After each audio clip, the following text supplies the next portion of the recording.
বাংলাদেশ জাতীয়তাবাদী দল BNP chairperson ও সাবেক প্রধানমন্ত্রী বেগম খালেদা জিয়ার জানাজা আগামীকাল বুধবার অনুষ্ঠিত হবে। বিএনপির মহাসচিব মির্জা ফখরুল ইসলাম আলমগীর জানিয়েছেন, বাদ জোহর রাজধানীর মানিক মিয়া এভিনিউয়ে তার নামাজ জানাজা অনুষ্ঠিত হবে। জানাজা শেষে শহীদ রাষ্ট্রপতি জিয়াউর রহমানের কবরের পাশে তাকে দাফন করা হবে। মঙ্গলবার রাষ্ট্রীয় অতিথি ভবন যমুনায় উপদেষ্টা পরিষদের বৈঠকে অংশ নিয়ে সাংবাদিকদের এই তথ্য জানান মির্জা ফখরুল ইসলাম আলমগীর।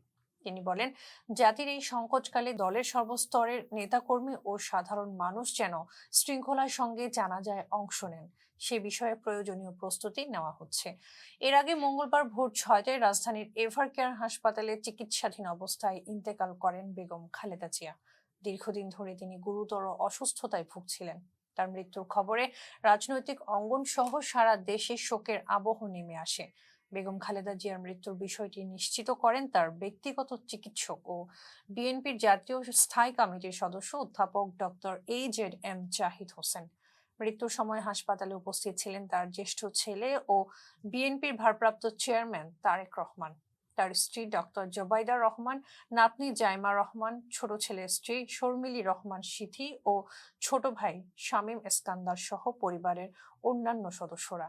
এ সময় বিএনপি মহাসচিব মির্জা ফখরুল ইসলাম আলমগীর, সিনিয়র যুগ্ম মহাসচিব অ্যাডভোকেট রুহুল কবির রিজভী সহ দলের শীর্ষ নেতারা এবং খালেদা জিয়ার চিকিৎসায় গঠিত মেডিকেল বোর্ডের সদস্যরাও হাসপাতালে উপস্থিত ছিলেন।